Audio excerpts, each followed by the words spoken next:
Bonjour à toutes et à tous et bienvenue sur Vox Africa, je suis Fanny Wegscheider. Votre point quotidien sur l'actualité africaine et internationale, c'est tout de suite dans Vox Flash.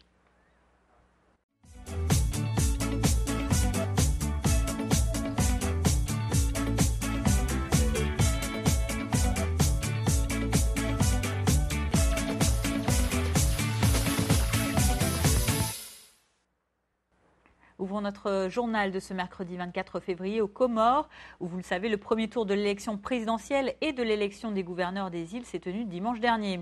Selon la règle dans le pays, seuls 3 des 25 candidats qui sont présentés à la présidentielle peuvent accéder au second tour. La Commission électorale nationale indépendante a mis fin au suspense cette nuit. Avec 17,61% des suffrages exprimés, Mohamed Ali Sohili est en tête. Il est suivi de Moani Baraka Saïd Sohili qui a obtenu lui 15,09% des votes. Quant à Azali Assoumani, c'est le troisième candidat à pouvoir accéder au second tour, avec lui un score de 14,96%. Des résultats partiels sans grande surprise, sauf pour l'un des favoris, Fahmi Saïd Ibrahim, qui lui ne passe qu'à 562 petites voix du podium. En tout cas, la participation à ce premier tour de la présidentielle a été de plus de 74%, un taux très satisfaisant vu l'enjeu pour les Comores. Autre résultat, ceux en République centrafricaine du premier tour des législatives. Ce scrutin qui s'est tenu le 14 février, tout comme le second tour de la présidentielle, avait dû être reprogrammé après un premier vote en décembre suite à des irrégularités qui avaient été observées. Hier, l'autorité nationale des élections a dévoilé les résultats provisoires de ce vote. Et sur les 140 circonscriptions, 45 ont un député élu dès le premier tour. Parmi ces élus provisoires, Martin Ziguélé, élu dans la circonscription de Bokaranga 3, dans l'ouest de la Centrafrique. Les chiffres donnent 3 élus à son parti, le MLPC. Le parti de François Bozizé dispose lui aussi de 3 élus au premier tour. 45 candidats du KNK ont en effet été élus à ces législatives. Plusieurs députés également pour l'URCA d'Anissé-Georges Dologuélé, le candidat vaincu au second tour de la présidentielle, ou encore pour l'UNDP, le PGD également de Jean-Michel Mandaba, le RDC, le RPR ou encore l'UNADER. Et ces résultats étant provisoires, ils doivent encore être validés par la Cour constitutionnelle de transition en cas de recours. La Cour rendra ensuite sa décision début mars. Quant à la date du second tour des législatives, elle n'est pas encore fixée. La République démocratique du Congo voisine accueillait hier la venue du secrétaire général des Nations Unies, Ban Ki-moon. Après une visite la veille au Burundi pour esquisser une sortie de crise, M. Ban s'est rendu donc hier dans le camp de déplacés de Mungoté, dans la province congolaise troublée du Nord Kivu. Cette région, comme tout l'est de la République démocratique du Congo, est meurtrie par les conflits armés depuis plus de 20 ans maintenant. Le camp de Mungoté, qui est basé dans la localité de Kichanga, qui compte 80 000 habitants, abrite à lui seul quelques 15 000 réfugiés. Dans cette province, plusieurs camps sont toutefois menacés de fermeture par les autorités du pays. En cause, la découverte en janvier d'une arme dans une hutte du camp de Kinwanja. Après la visite aux réfugiés, M. Ban Ki-moon a rencontré à Goma le chirurgien congolais Denis Mukwege, connu, vous le savez, pour son combat en faveur des femmes violées à l'est de la République démocratique du Congo. La visite congolaise du secrétaire général des Nations Unies a ensuite mené en fin d'après-midi à Kinshasa, où il a été accueilli par le ministre des Affaires étrangères. Et ce mercredi, M. Ban ouvrira la conférence sur les investissements du secteur privé pour la région des Grands Lacs, une réunion qui a pour objectif de favoriser l'investissement privé pour pérenniser la paix dans la région. Je vous propose d'écouter Ban Ki-moon lorsqu'il était hier en visite en début de journée dans le camp de déplacés de Mungoté. C'est un grand plaisir pour moi de vous rendre visite, d'être avec vous et d'écouter ce que vous avez à dire, ainsi que vos défis. En ce moment, vos conditions de vie sont difficiles, mais les Nations Unies et la communauté internationale travaillent très dur pour vous soutenir.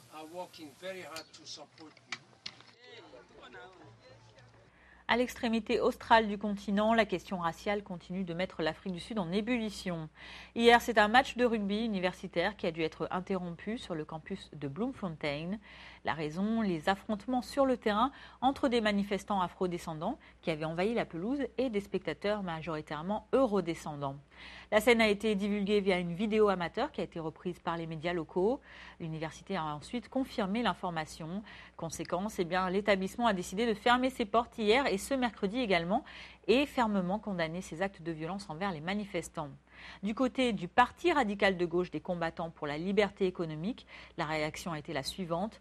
Cette manifestation ferait suite à l'irruption, je cite, d'un groupe d'étudiants blancs et de leurs parents sur le terrain qui auraient battu les manifestants en les traitant d'animaux. Et près de 22 ans après la fin de l'apartheid en Afrique du Sud, les divisions raciales semblent toujours un large problème dans le pays. Autre exemple encore hier à Pretoria, où des étudiants de l'université de la capitale administrative étaient en train de prier pour la fin des tensions linguistiques qui déchirent bon nombre de campus sud-africains depuis une semaine déjà. En face, des groupes d'étudiants eurodescendants qui scandaient des slogans pour le maintien de la langue afrikaans dans les établissements universitaires. Je vous propose d'écouter ces réactions des deux côtés. L'afrikaans est notre langue. Pourquoi ne pouvons-nous pas nous battre pour la protéger? La génération actuelle en a marre de protéger les Afrikaans. On en a marre de ce privilège blanc. Ils sont autant déterminés à dire que l'Afrikaan restera qu'on ne l'est à l'éradiquer. Écoute, si tu regardes la mobilisation, il n'y a que des blancs afrikaners. La majorité, la totalité en fait. Mais quand tu regardes de notre côté, nous avons aussi des blancs parce qu'ils comprennent notre cause. Nous demandons du changement. On ne dit pas qu'on supprime leur langue maternelle. Ils peuvent toujours l'utiliser à la maison. Ce n'est pas pour les interdire de parler cette langue sur le campus. Ils peuvent toujours l'utiliser entre eux. Mais ce qu'on dit, c'est qu'ils n'auront pas de cours en afrikaans. Ceci est notre nation. On devrait inclure les blancs devraient inclure les noirs. On est tous ensemble au nom de Dieu. On est unis. Amen.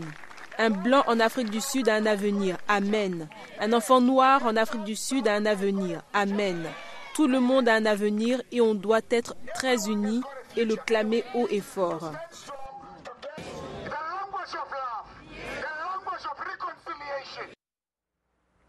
Et au nord du continent à présent, les Libyens de Benghazi sont eux ravis. Les forces loyales aux autorités reconnues par la communauté internationale ont repris hier le contrôle de la ville de Liti. Liti était le principal bastion djihadiste de cette deuxième plus grande ville de Libye. Ce succès est survenu alors que les forces loyalistes sous le commandement du général Khalifa Haftar mènent depuis samedi une opération baptisée le sang du martyr. Elle leur a ainsi permis de reprendre plusieurs autres secteurs et positions militaires à Benghazi, qui est, vous le savez, le théâtre depuis près de 2 ans maintenant de combats sanglants entre les forces loyalistes et les groupes armés dont les djihadistes de l'État islamique ou encore d'Ansar Acharia.